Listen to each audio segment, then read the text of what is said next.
Begitu juga masa kita sekarang. Mereka gantungkan nasib dengan jimat yang digantung di badannya, dengan menyatakan bisa memberikan keselamatan pada dia. Atau dia mengundi nasibnya dengan benda-benda yang tidak ada manfaatnya dan tidak ada hubungannya. Seperti tradisi kita biasa mengatakan kalau tangan kanan gatal mau keluar uang, tangan kiri mau dapat uang. Atau kelopak matanya kedap-kedip di atas seperti dia akan bahagia, kalau yang di bawah dia akan sedih. Dan segala macam hal-hal yang tidak ada hubungannya sama sekali. Ini semua karena krisis masalah akidah. Sekarang luar biasa. Ya, orang hujan yang jelas Allah SWT yang ciptakan, Allah yang turunkan, Allah yang hentikan, pakai jasa ya orang-orang yang memberhentikan hujan, menurunkan hujan.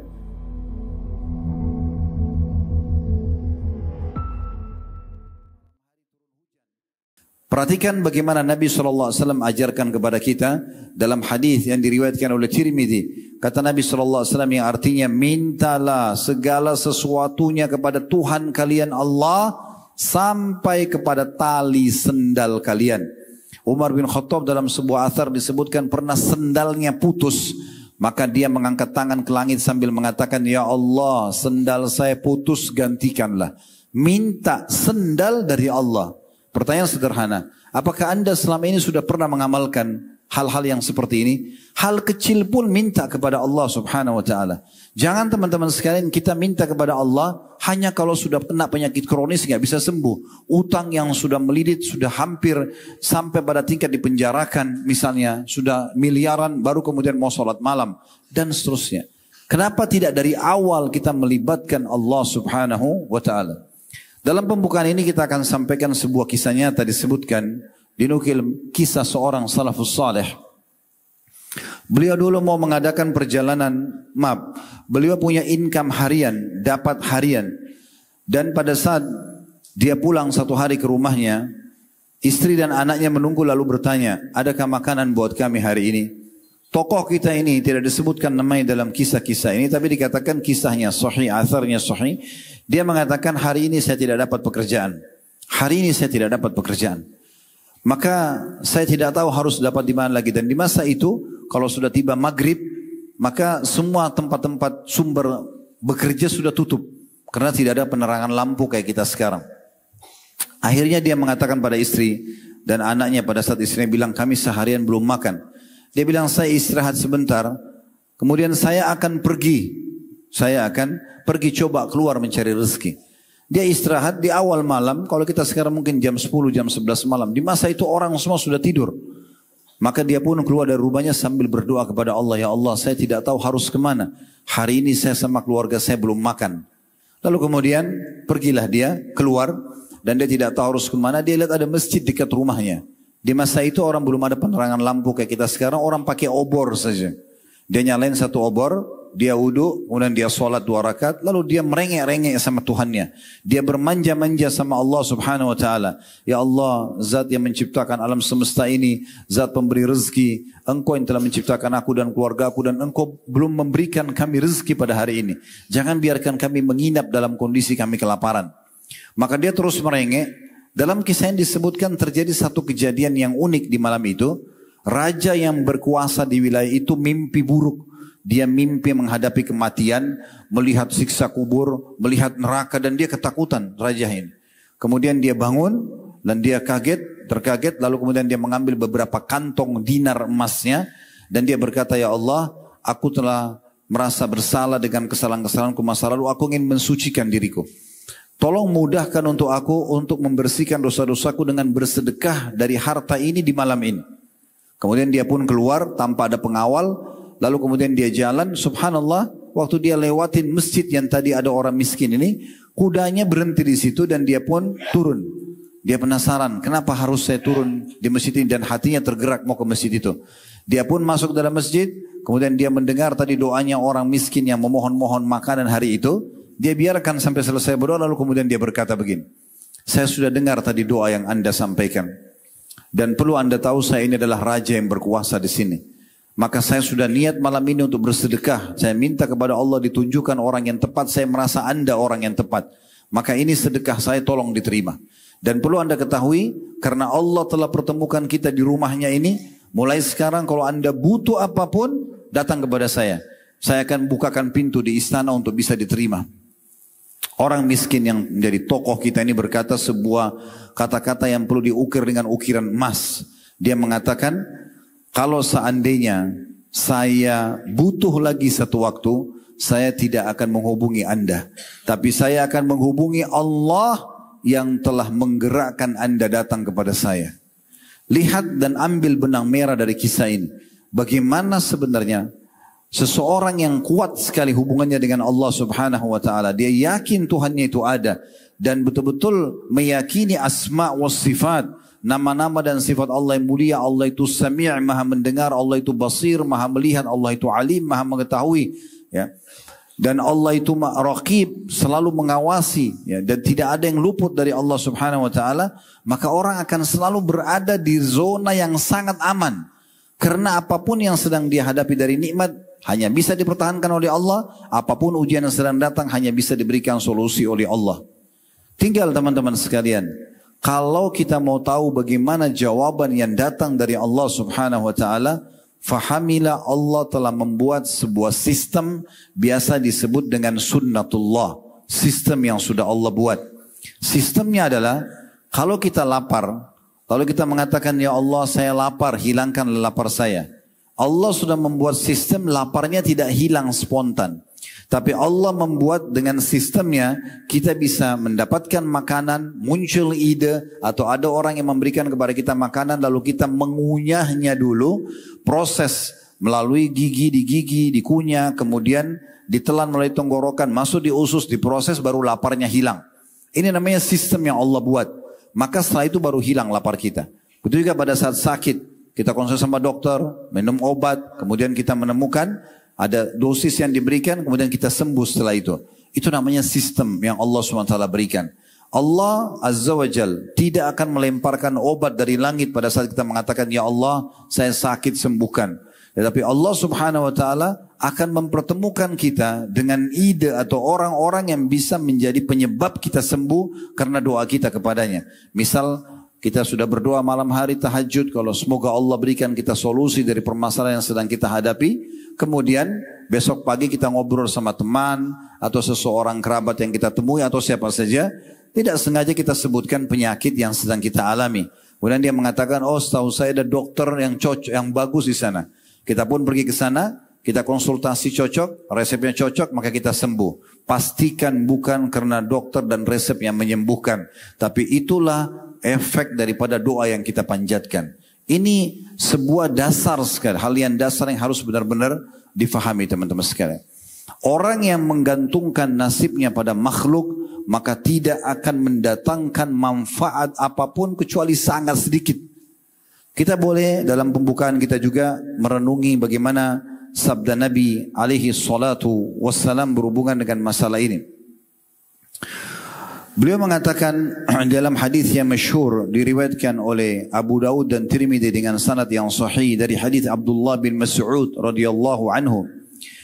Beliau mengatakan sallallahu alaihi wasallam, "Man nazalat bihi faqatun fa anzalaha bin nasi lam tusadda faqatuh." Siapapun yang tertimpa satu hal yang dia tidak sukai atau permasalahan yang sedang dia hadapi, lalu dia sodorkan itu kepada makhluk, kepada manusia, maka pastikan tidak akan memberikan kepada dia solusinya. Wa man nazalat bihi faqatun fa anzalaha billah. Dan siapa yang punya masalah lalu dia kembalikan langsung kepada Allah, fayushikullahu lahu birizkin ajilin au ajil. Maka pastikan Allah akan memberikan dia rezeki dan solusinya cepat ataupun lambat. Apapun yang kita butuhkan, Allah subhanahu wa ta'ala siap memenuhinya. Dan dalam sebuah hadis qudsi yang mulia sekali. Hadis ini dasar dalam masalah akidah. Sebuah hadis yang cukup panjang. Kita coba renungi kembali hadis ini. Saya yakin tidak asing pernah kita dengar. Hadis yang masyhur dari hadis Abi Dzar Al-Ghifari radhiyallahu anhu. Beliau mengatakan bahwasanya Nabi SAW yarwihi ar-Rabbi azza wa jal, menukil dari Tuhannya Allah azza wa jal, hadis qudsi, annahu qal, bahwasanya Allah berfirman, ya ibadi inni haramtu adh-dhulma ala nafsi wa ja'altuhu bainakum muharraman fala tadhalamu. wahai hamba-hambaku, aku telah menjadikan kezaliman itu haram atas diriku. Aku tidak akan menzalimi kalian. Dan aku jadikan juga haram di antara kalian. Maka jangan kalian saling menzalimi. Itu pesan pertama. Pesan kedua dalam hadis ini, ya ibadi, wahai hamba-hambaku, kullukum dhallun illa man hadaituhu fastahduni ahdikum. Kalian semuanya sesat, tidak punya panduan, tidak punya tuntunan hidup, kecuali yang aku berikan petunjuk kepadanya. Maka mohonlah petunjuk itu hanya kepadaku, aku akan berikan petunjuk kepada kalian. Jadi kita butuh apapun, wudu, sholat, atau langsung berdoa, mohon kepada Allah Subhanahu wa taala. Ini dikuatkan juga dalam hadis Bukhari di mana Nabi SAW kalau menghadapi masalah apapun, maka beliau selalu yang paling pertama dilakukan salat. Beliau langsung kembali kepada Allah Subhanahu wa taala. Ini dinukil juga dari para sahabat, para tabi'in. Kalau teman-teman pernah dengar namanya Sufyan al-Thawri rahimahullah, seorang ulama tabi'in di Mekah. Dia semasa dengan Atha bin Abi Rabah, murid langsungnya Abdullah bin Umar radhiyallahu anhu majma'in. Ini luar biasa. Beliau dikatakan kalau punya hajat apapun, walaupun kecil, beliau selalu langsung wudu, sholat dan sujud, tidak mengangkat kepalanya dari sujud kecuali sudah menuangkan semua hajatnya kepada Allah Subhanahu wa taala, dan tidak pernah sampai dikenal dengan beliau ini mustajab doa. Tidak pernah doa yang dia panjatkan kepada Tuhannya ditolak oleh Allah Subhanahu wa ta'ala. Minta petunjuk kepada Allah, apapun itu sifatnya. Sebelum minta saran dari manusia, minta dulu kepada Allah Subhanahu wa ta'ala. Nanti Allah akan datangkan manusia-manusia yang menjadi perangkat dan penyebab kita mendapatkan jalan keluarnya. Pesan ketiga dalam hadis yang sama, ya ibadi, kullukum ja'i'un illa man at'amtu fastat'imuni at'imkum. Wahai hamba-hambamu, kalian semua lapar kecuali yang aku berikan makan. Maka mintalah makanan kepadaku, aku akan berikan makan kepada kalian. Makan pun kita minta kepada Allah SWT. Kenapa kita tidak jadikan ini sebagai sebuah ibadah? Di saat lapar, kita bukan langsung mengatakan pada manusia, saya lapar tolong berikan saya makan. Tapi yang paling pertama, langsung ajukan permohonan ini kepada Allah. Ya Allah, aku lapar, berilah aku makan. Maka Allah akan mudahkan makanan datang, ya, dari sisi-sisi dari tempat yang kita tidak ketahui. Ini semakna dengan firman Allah SWT. Ya, Allah itu wa yarzuqu min haitsu la yahtasib. Kalau memberikan rezeki kepada hambanya dari tempat tidak disangka-sangka. Makanan pun disuruh minta kepada Allah Subhanahu wa taala. Pesan selanjutnya yang keempat, ya ibadi, kullukum 'arin illa man kasautu fastaksuni aksukum. Wahai hamba-hambaku, kalian semua telanjang tanpa busana, kecuali yang aku berikan kepadanya pakaian. Maka mohonlah kepadaku pakaian, aku akan memberikan kalian pakaian itu. Berapa banyak orang yang mungkin berpikir, pakaian dari Allah, masa sih? Nah iya, semuanya dari Allah. Bahkan tidak mungkin berkedip satu kedipan mata kita. Tidak mungkin bergerak ucapan kata-kata yang keluar dari kedua bibir kita. Ya, kemudian tangan kita menjamah, kaki kita melangkah, dan seluruhnya ini kecuali diatur dan memang dibuat, diciptakan oleh Allah Subhanahu wa taala. Bukankah kita manusia, teman-teman, hanya tahu tugasnya meminta dan menikmati? Coba renungi baik-baik. Kita ini hanya meminta dan menikmati. Contoh, kita lapar. Kita cuma mengucapkan saya lapar. Allah Subhanahu wa taala mudahkan makanan buat dia. Dia cuma minta lapar, minta makanan. Kemudian setelah itu dia nikmati. Oh, ini asam, ini pedas, ini enak, ini manis, ini gurih, ini nikmat. Setelah makanan itu lewat ukuran sepertiga dari jari tangan dia saja, dari telunjuk dia, ke tenggorokan, dia sudah tidak ada ikut campur atau andil lagi di makan itu. Siapa di antara kita, teman-teman, yang mengatur komposisi vitamin-vitamin dan nutrisi di makanan yang dia konsumsi, untuk ini menjadi zat ini zat besi, ini vitamin B, ini vitamin D, dan ini vitamin A, dan seterusnya? Tidak ada sama sekali. Saya pernah lihat sebuah karya ilmiah, penelitian ilmiah menunjukkan bagaimana luar biasanya anatomi manusia. Tubuh manusia itu digambarkan oleh para ilmuwan, saking dahsyatnya mereka menggambarkannya dan sulitnya mereka menggambarkan, rumitnya sistem yang ada itu. Mereka bilang kalau ada makanan yang masuk dikonsumsi oleh manusia, Maka ibaratnya tubuh manusia itu seperti satu pabrik yang sangat besar dengan ada jutaan lift, bukan satu dua, yang siap pada saat makanan itu masuk, maka terpecah-pecah masing-masing di liftnya dan difungsikan, dibawa ke area yang dan zona yang memang sudah ditunjuk oleh Sang Pencipta. Kemudian setelah itu yang tidak dibutuhkan dikeluarkan dalam bentuk kotoran dan dibuat ada satu sistem, mau nggak mau kotoran itu kita akan buang.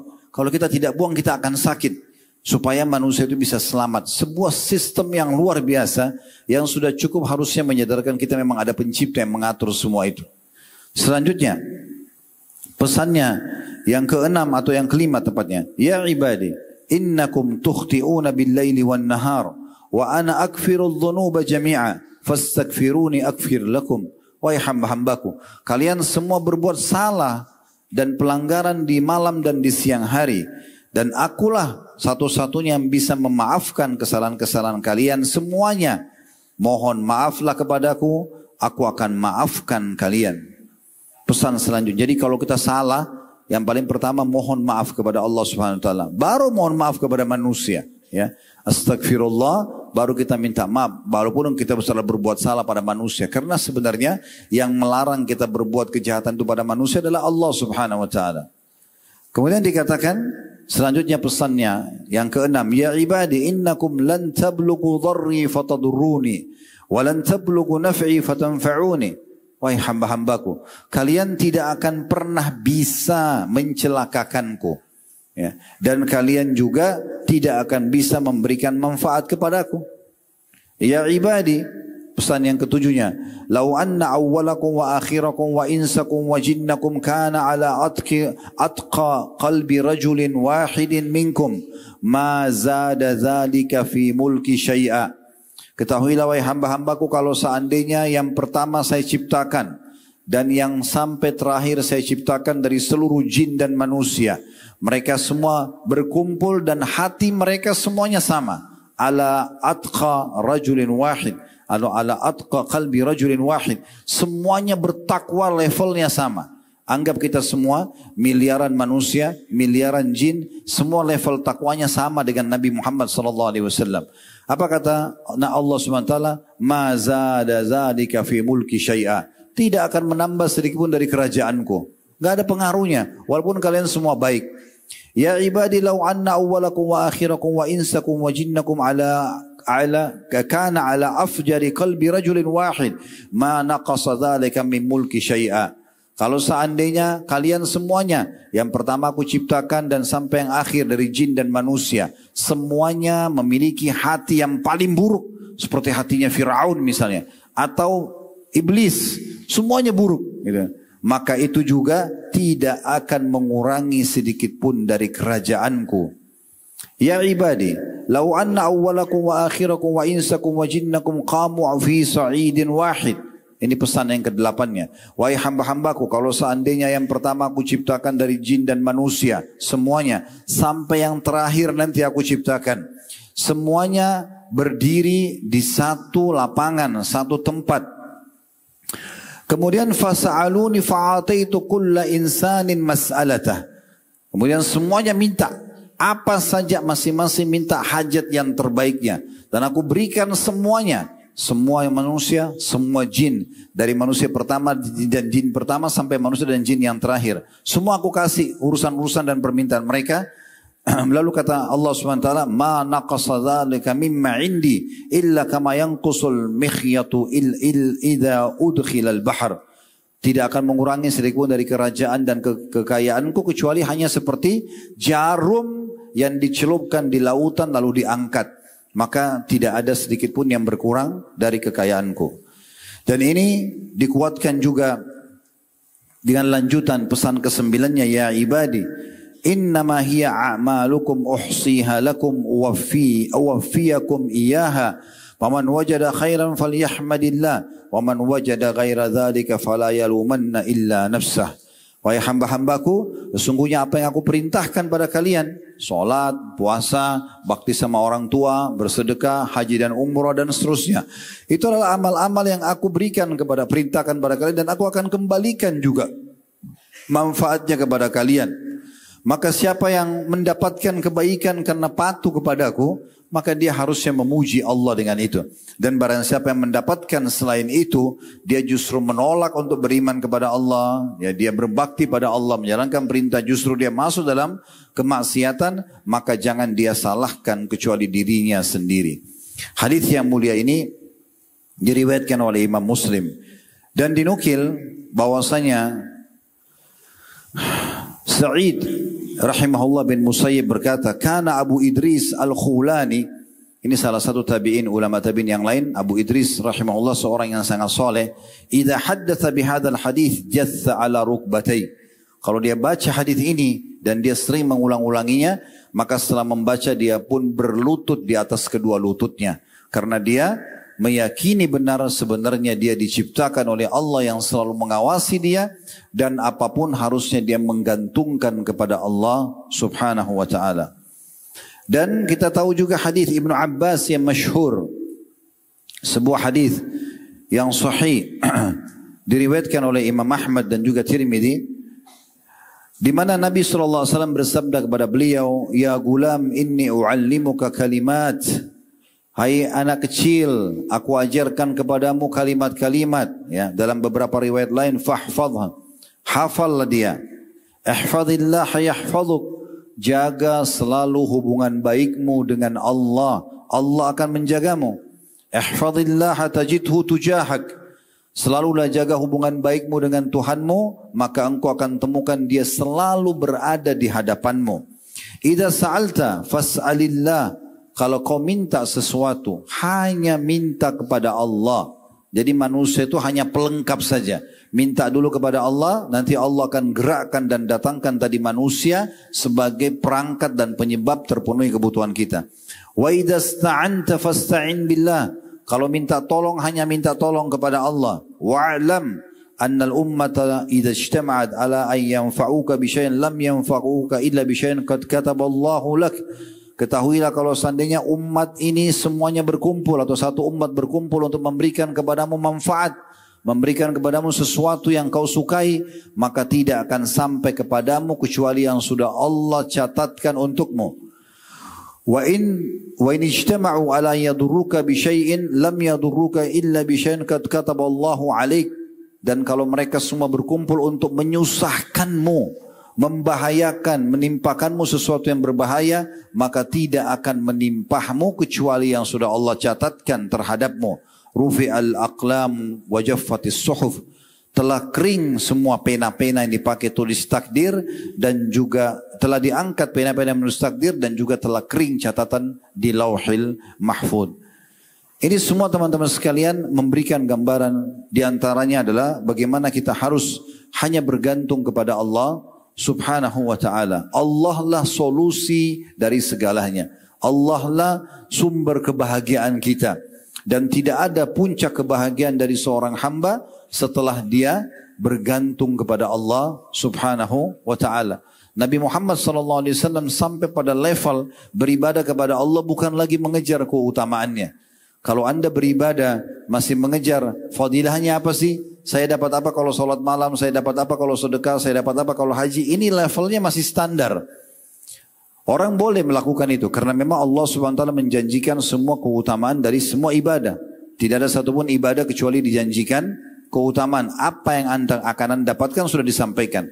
Tetapi kalau orang sudah sampai pada tingkat level akidahnya sangat bagus, dia menghadirkan Allah Subhanahu wa taala dalam semua lini kehidupan dia.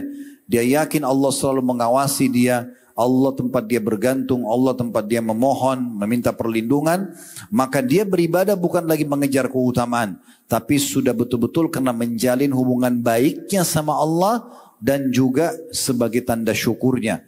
Itulah yang disebutkan dalam riwayat Bukhari, pada saat Nabi SAW bangun sholat malam, kemudian kaki beliau pecah-pecah, dan ditanya oleh Aisyah, kenapa anda lakukan ini ya Rasulullah? Bukankah dosa-dosa anda yang lalu dan yang akan datang sudah dimaafkan?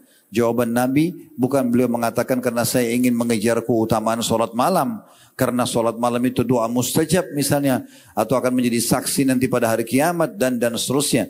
Tapi beliau mengatakan, afala akunu abdan syakura. Apakah aku tidak bisa menjadi seorang hamba yang bersyukur? Karena hubungan baik sama Allah SWT sudah terjalin.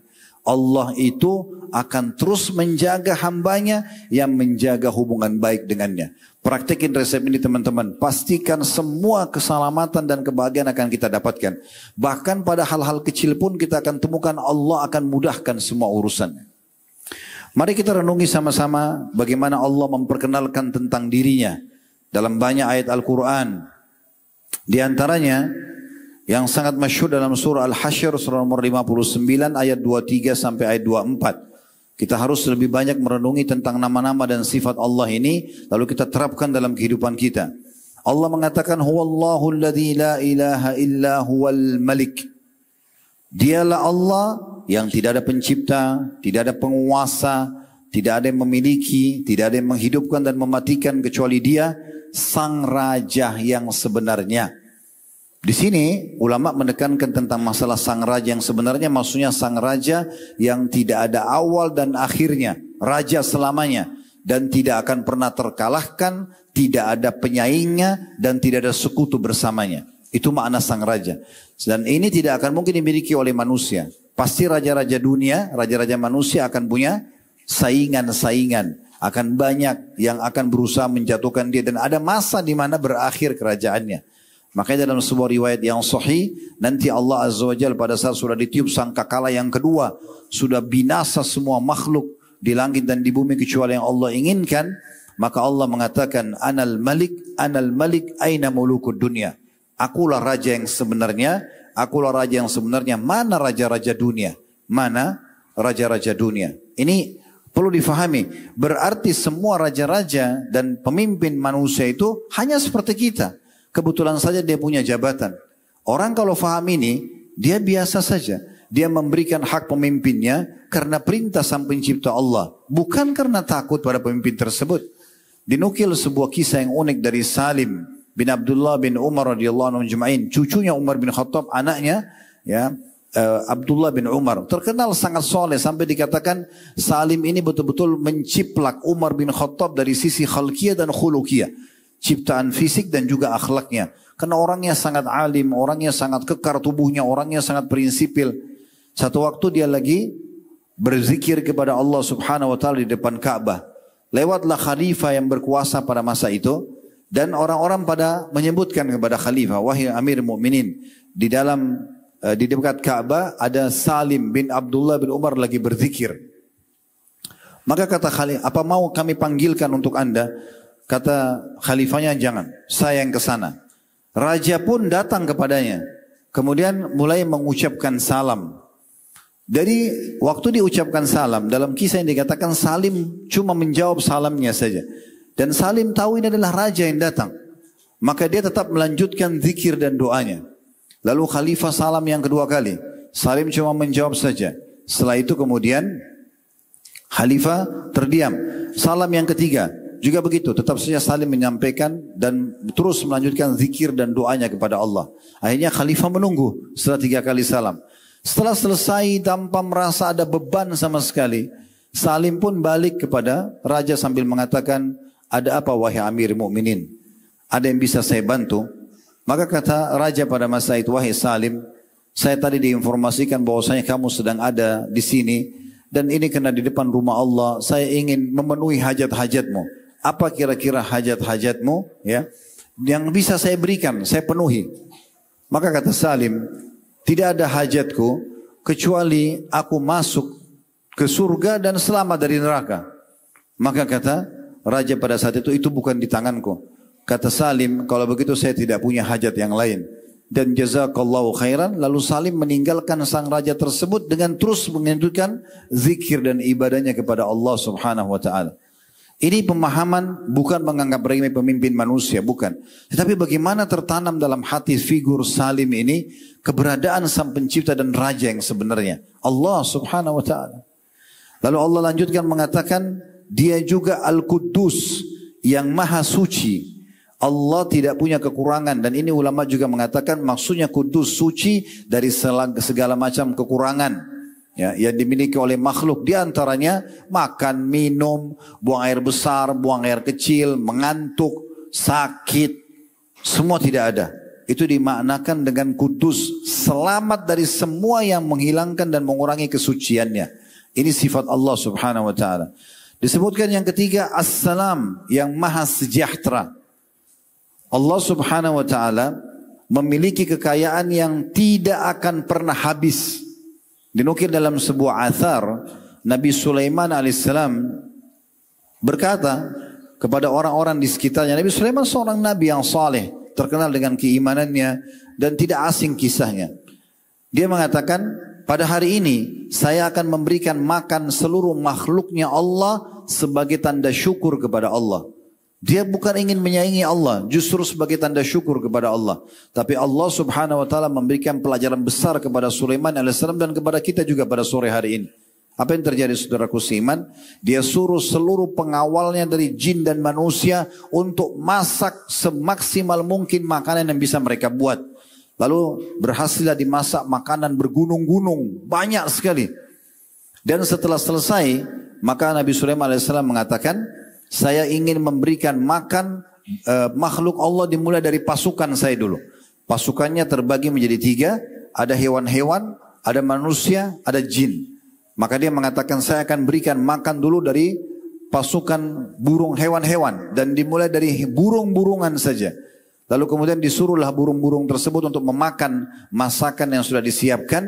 Baru jenis burung saja, semua makanan yang dibuat oleh seluruh pengawal Nabi Sulaiman AS dari jin dan manusia, mereka bisa buat masakan yang tidak dibuat oleh umumnya orang di masa itu. Karena Nabi Sulaiman minta kerajaan yang tidak layak untuk orang sebelum dan sesudahnya. Maka sudah habis semua makanan tersebut. Dihabiskan oleh burung-burung tadi. Habis secara total. Maka Nabi Sulaiman AS mengatakan kepada para pengawalnya, masak lagi. Buat masakan lebih banyak. Sebab masih banyak yang belum makan. Semuanya angkat tangan mengatakan, kami sudah tidak bisa wahai Nabiullah. Kemampuan kami maksimal hari ini begini. Dari sekian ribu jin dan manusia, mereka tidak mampu buat lagi makanan tersebut.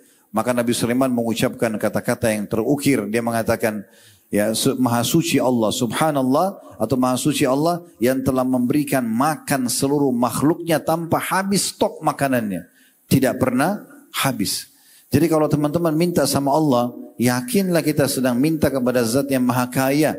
Dalam sebuah riwayat yang sahih, pernah Nabi SAW mendatangi Bilal dan Bilal mengeluarkan kurma yang sangat ranum dan bagus. Kata Nabi SAW, wahai Bilal, apa ini? Kata Bilal, ya Rasulullah, saya simpan buat anda. Kata Nabi SAW, hai Bilal, bersedekahlah dan jangan pernah kau takut miskin kepada pemilik singgasana yang agung. Tidak penting menunggu saya, sedekahkan aja dulu. Nanti akan datang dengan sendirinya. Allah subhanahu wa ta'ala maha benar dengan janjinya. Setiap orang bersedekah, mengeluarkan di jalannya akan diganti oleh Allah subhanahu wa ta'ala. Allah itu maha sejahtera. Dan manusia itu tidak akan dikatakan sejahtera kecuali sudah terpenuhi semua kebutuhannya. Itu pun sejahteranya sangat terbatas. Tapi Allah tidak akan pernah habis stoknya. Kemudian dikatakan al-mu'min. Al-mu'min adalah yang mengaruniakan keamanan. Jadi apapun yang kita rasa tidak aman, maka Allah pemilik keamanan itu. Minta hanya kepada Allah subhanahu wa ta'ala. Walaupun di depan mata kita ini bahaya sudah sangat besar. Di akal manusia sudah tidak akan mungkin selamat. Maka di sisi Allah subhanahu wa ta'ala keselamatan bisa datang. Karena sifat Allah al-mu'min. Kemudian al-muhaimin. Dia adalah yang maha memelihara segala sesuatunya. Jadi apapun yang kita lihat di muka bumi ini teman-teman, yang memeliharanya, yang merawatnya, pergantian siang malam, lautan, hutan, populasi hewan-hewan, manusia, tumbuh-tumbuhan, kadar air, kadar udara, dan segala macam hal. Itu dipelihara oleh Allah subhanahu wa ta'ala. Kita teman-teman sekalian tidak bisa, tidak mampu sebagai makhluk untuk memelihara mungkin mayoritas apa yang kita miliki. Saya pernah subhanallah di Jakarta satu waktu mau keluar pergi pengajian. Sekitar jam 9:30 pagi. Kajian kami waktu itu jam 10 pagi. Biasanya setengah jam dari rumah saya sampai ke tempat pengajian. Tapi waktu itu saya biasanya habis subuh menyiram tanaman di depan rumah. Nah saya suka dengan tanaman-tanaman buah-buahan gitu ya. Kemudian saya pun menyiramnya. Pada saat saya lagi baru mau nyiram, biasanya saya siram habis sholat subuh. Tapi hari itu saya lupa, tidak sempat. Maka sebelum pergi saya bingung antara saya nyiram tanaman ini atau saya harus pergi pengajian. Waktu setengah jam tepat sekali untuk saya on time datang pengajian. Maka saya pun berpikir sudahlah saya siram sebentar, mungkin 2-3 menit baru kemudian saya pergi pengajian. Sementara waktu itu lagi panas terik matahari. Saya lagi siram dengan selang air ya, tanaman tersebut lagi panas, tiba-tiba hujan. Mungkin teman-teman bisa lihat hujan tapi matahari ada ya, tanpa ada mendung. Turun hujan sebentar saja. Kemudian habis itu hujan itu tidak ada, hilang. Saya begitu hitungan detik, subhanallah. Waktu hujan turun saya berhentikan keran air, tapi cuaca masih panas. Dan seluruh taman dan seluruh wilayah Jakarta Timur waktu itu di wilayah kami tinggal, itu basah hujan dalam hitungan detik. Saya cuma bisa mengatakan, Maha Suci Allah yang begitu mudahnya kalau mau memberikan sesuatu yang hitungan detik ya kepada seorang hamba. Berapa banyak orang yang diberikan jalan keluar oleh Allah karena dia bergantung pada Allah dengan hitungan sebentar saja, dan berapa banyak orang yang dibinasakan juga hanya dengan hitungan detik saja oleh Allah Subhanahu wa taala. Kemudian dikatakan Al-Aziz, dia adalah zat yang memiliki segala keagungan. Kita lihat biasanya kalau raja-raja itu pasti yang mereka dahulukan keagungan. Ya, penampilan dari supaya orang merasa keagungan muncul di bangunan, di pakaian, di singgasananya. Maka Allah Azza wa Jalla pemilik keagungan yang sebenarnya. Karena kerajaannya sangat luas, meliputi seluruh langit dan bumi, bahkan lebih kecil, lebih besar daripada itu semuanya. Ya, sebagaimana dinukil banyak sekali riwayat tentang kemahabesaran Allah Subhanahu wa taala berhubungan dengan masalah ini. Kemudian selanjutnya Al-Jabbar, zat yang maha perkasa. Dan di sini ulama menggambarkan tentang masalah Al-Jabbar itu adalah kalau kita mau melihat sosok ya manusia ataupun hewan yang sangat kuat dan kokoh. Misal ada satu manusia mungkin yang sangat kuat, mungkin kalau dia mendorong sebuah benda bisa terdorong. Atau kita saja manusia lah, kalau kita mau lihat kekuatan kita yang Allah kasih ini, satu jari telunjuk saja sudah cukup bisa mengangkat mungkin satu kresek yang berisi 10 kilo. Saya yakin kita bisa mengangkatnya. 2 jari bisa lebih kuat, 3 jari bisa lebih kuat, 4 jari bisa lebih kuat. Kalau satu genggaman lebih kuat lagi, mungkin orang bisa mengangkat 20-30 kilo misalnya. Itu baru tulang-tulang yang kecil dan otot yang kecil ini. Bagaimana kalau orang mendorong dengan badannya? Bagaimana kalau 2 kekuatan manusia? Bagaimana kalau 10 kekuatan manusia? Kalau satu harimau dengan satu gigitannya sudah cukup untuk merobek-robek daging kita, bagaimana kalau 2 harimau, 3 harimau, 4 harimau dan seterusnya? Semua yang memunculkan kekuatan yang bisa kita lihat, batu yang keras misalnya, ya hembusan angin yang kuat, misalnya ya hempasan ombak air yang keras, misalnya contoh, semua itu teman-teman adalah bagian kecil dari sifat Jabbarnya Allah Subhanahu wa taala. Allah itu maha perkasa dan maha kuasa terhadap segala sesuatunya. Kemudian dikatakan Al-Mutakabbir, zat yang paling sombong. Allah Subhanahu wa taala memang salah satunya yang boleh sombong, yang lain tidak boleh. Makanya Allah Subhanahu wa taala mengatakan sesungguhnya kesombongan adalah pakaianku. Siapa yang coba menyaingiku di situ, maka aku akan lemparkan atau aku akan menyiksanya. Ya, lemparkan api neraka atau akan menyiksanya. Lalu Allah menutup mengatakan Subhanallahi amma yushrikun. Maha suci Allah terhadap apa yang mereka sekutukan. Apa sih yang diminta oleh manusia? Siapa yang didatangi? Dukun-dukun, batu-batu keramat, jimat-jimat, ya, atau dewa-dewa yang mereka sendiri tidak pernah bertemu, bahkan tidak tahu kekuatannya. Itu yang mau disekutukan dengan Allah Subhanahu wa taala yang tidak bisa memberikan apa-apa.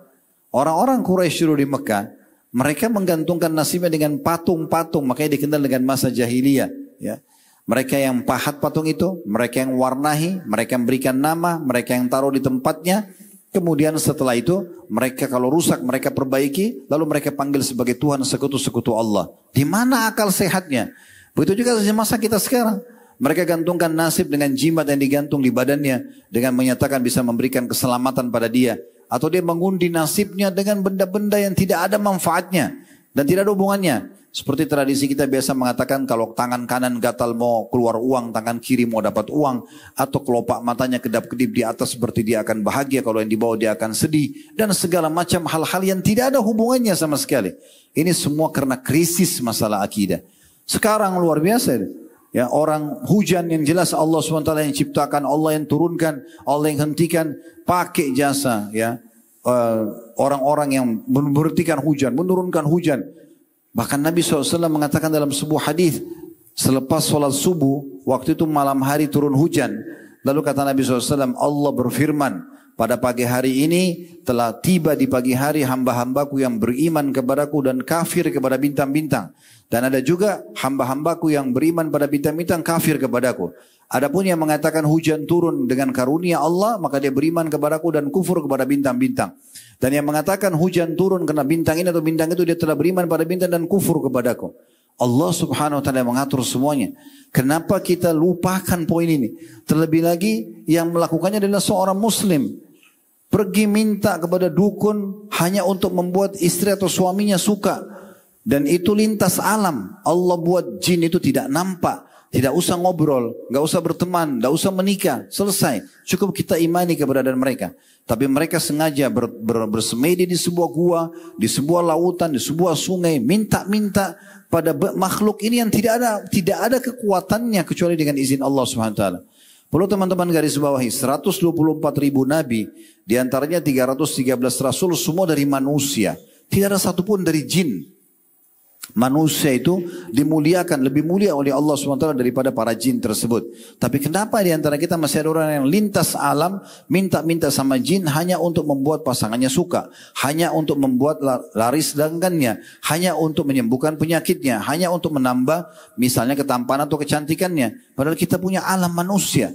Kita cukup membuat sesuatu yang baik secara manusiawi, tatapan mata yang syahdu, ucapan mata yang santun, pengorbanan, loyalitas dan loyalitas kepada pasangan. Kita sudah cukup membuat mereka akan dekat, suka dengan kita. Kenapa harus melakukan semua ini? Padahal ini adalah perbuatan yang menjauhkan kita dari tauhid kepada Allah subhanahu wa ta'ala. Itu ayat 23. Ayat 24-nya, Huwallahul khaliq.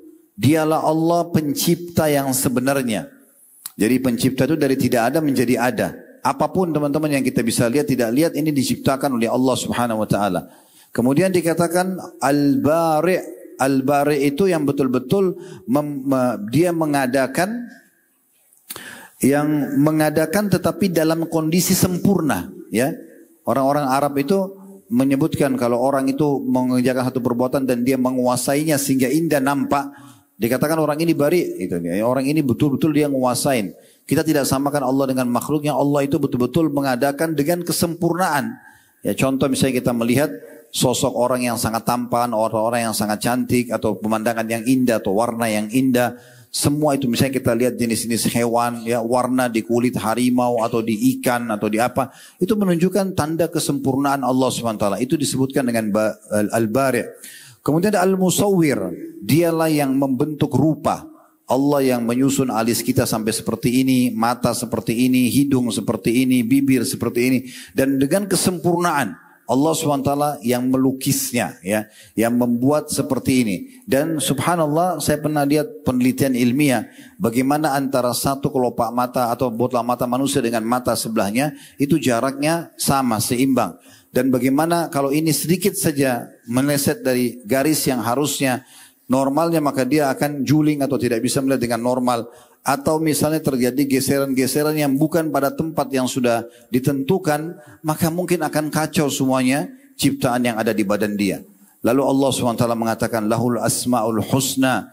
Dia memiliki nama-nama yang mulia. Yusabbihu lahu ma fis samawati wal ard. Semua yang di langit dan bumi bertasbih kepadanya. Wa huwal azizul hakim. Dan dialah zat yang maha mulia dan juga maha bijaksana. Saudaraku seiman, kita akan coba hubungkan ini dengan firman Allah SWT yang lain. Baru setelah itu kita akan coba masuk ke contoh-contoh orang-orang saleh, ya, sebagai penutup nanti dalam tema kita di sesi pertama ini. Renungi baik-baik, semua yang teman-teman gantungkan nasibnya kepada selain Allah itu sangat lemah. Bahkan mereka sendiri tidak bisa menyelamatkan diri mereka sendiri.